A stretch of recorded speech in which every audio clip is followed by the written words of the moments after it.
Alright, in this video, I wanted to use the world here as a parable, a metaphor, an analogy here. As you can see here, we have different nations, different countries shown here on this map. And the point I wanted to make here is that it would be weird if, let's say, Russia said they are the one true country.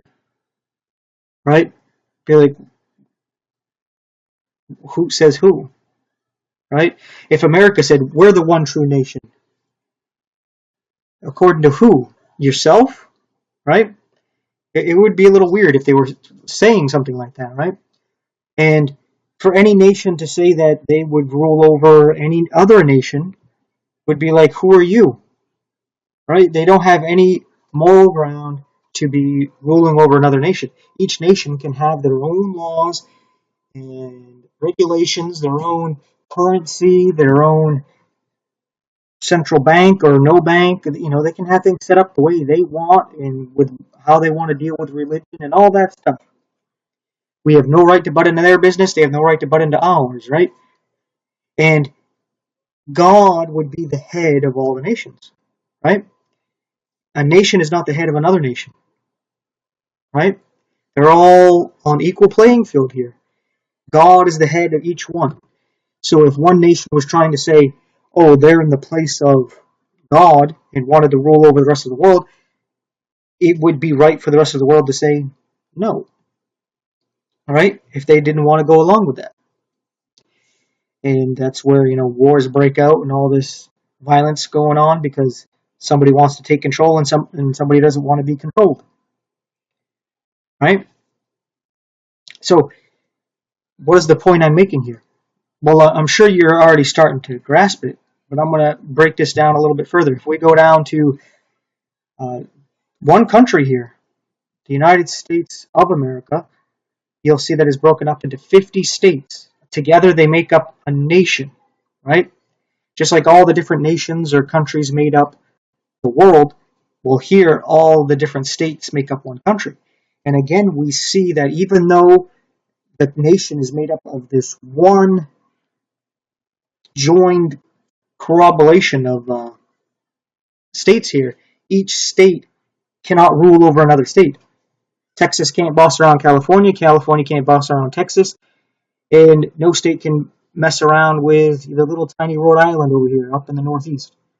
Right? Just because they're small, that doesn't mean another state gets to rule over them and tell them what to do. And they can't rule over some other state and tell them what to do. Right? Each state here can run things how they see fit. And the head of each state is the federal government, right? So another state can't say, hey, we get to tell all these other states what to do. Be like, who are you? Right? Who are you? Right? We're a state too. Like no state can rule over another. They each have their own sovereignty, but they all have the federal government as its head. And in like manner, you can see how, again, we bring in this to the church. Christ is the head. Right? The church is not the head. The church is the body. The body doesn't rule over the body. Right? Your lungs don't boss around the rest of the body. Your heart doesn't boss around the rest of the body. Your arms don't boss around the body. Your feet don't boss around the body. No, your body listens to the head. And that's it. If the body tries to actually take over and decide to do what it wants to do without the head, well, then you have neurological defects going on, right? Your body's not listening. You have some kind of tumor starting to grow. You're having a mutiny, a rebellion within your own body. You're having like an autoimmune disorder, right? You got all these things going on because your body doesn't want to submit to you, right? The head. And in like manner, the church makes up the body of Christ, even though it may be broken up. And in this sense, the churches that make up the entire body of God, of Jesus Christ, they may be different. Like we read in Revelation chapters 2 and 3, There's 7 different churches, and you can see these as like the 50 states. There's a state or a church that is accepting the deeds of the Nicolaitans and their doctrine. Another one is accepting the doctrines of Balaam. Another one is dealing with Jezebel. Another one is not in Jesus, and Jesus spit them out. Right? So they're all still part of the body there, part of the church, but they're not subject to the other churches. Right? Like the Laodicean church is not subject to the church of Sardis. The Philadelphian church is not subject to the church of Thyatira. Right? Jesus is the head of all those churches. Those churches can't boss around each other.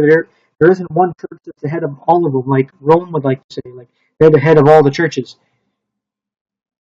No, they're not. Jesus is the head. And as we read in the scriptures, Jesus is the head of every man. The church isn't the head of every man. The pope, the cardinal, the bishop, the priest, pastor, the minister, the reverend, whatever you want to call your religious leader, they're not the head of every man. Christ is the head of every man. Right? And we see this, like I was just saying, the local church. You might have a guy here who's an overseer, but he is still subject to God. And if he doesn't want to listen to God, and he starts bringing in false doctrine, bringing all this other stuff, mingling with this state, there's no reason why you should stand for that and not say anything. Even if they end up kicking you out, like we read in 3 John, where the Apostle John was kicked out of a church and they wouldn't let him in. The apostle. So don't be surprised if that's how the so-called Christian church would treat you if you want to stand for the truth. Another church, the Church of Galatia, when Paul writes to the Galatians, they were going after another gospel. So you see how each church is locally governed. And you may be saying, well, yeah, then when they go into error, there's no one to bring them back. Well, yeah, you reason with them. You talk to them. Right? You don't force them. You can't force someone to believe the truth. You can't force someone to reject a lie. You can't force someone to be Christian. So you reason with them. And if they reject it, they reject it. There's nothing you can do about that. Because God is the head, not you. Right? And that division actually helps us. Because what if that church that rejected the gospel, the Galatian church, what if that was the head of the churches? And all the churches were subject to the Church of Galatia. And they accepted a different gospel. Well, then that would affect all the churches now, wouldn't it? So you see that how the division there protects us. Just like if we went back over here to America, those of you who are Republicans, if all these states were washed over blue, you wouldn't like that now, would you? And if you were on the left, you were a Democrat, and all these states washed over red, you wouldn't like that, right? So the division here actually protects you. So that if you want to go to a blue state in a blue city, you can. If you want to go to a red state in a red city, you can, right? That division helps you, but if the whole nation is forced to be one or the other, well then you're stuck, right? Imagine if we go back to the whole world here, you got a world dictator, not Hitler. He took over the world during World War II. You got a one world government, one nation. But Hitler is the emperor. Well, would you like that? I would imagine not. What if it was Stalin or the Pope? Would you want that? Right? So you see that the division protects you. So you are not subject to some great tyranny. Keep in mind that the Tower of Babel had Satan trying to unite the world to build this tower to go to heaven. And it was God who caused the division and the breaking up of everyone into different languages and nations. Because that was a protection. So we end up with the family, where the man is the head. And that's what they're trying to destroy.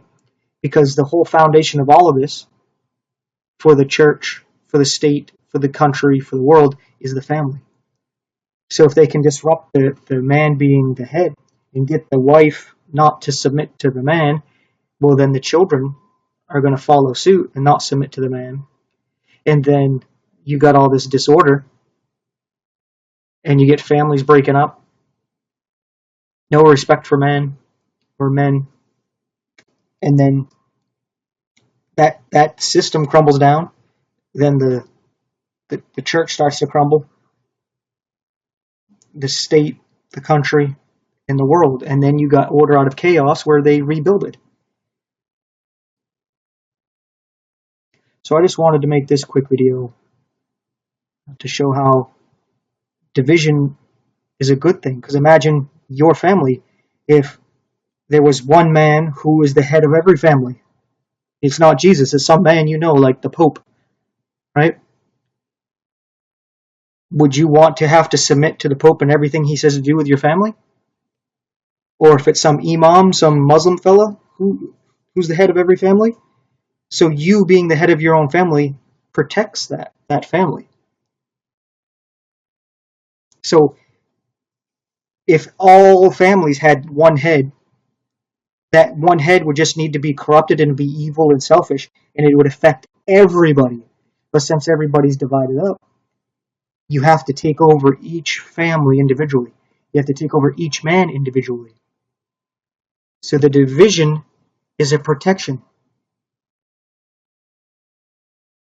So, with all that being said, thanks for watching, and take care.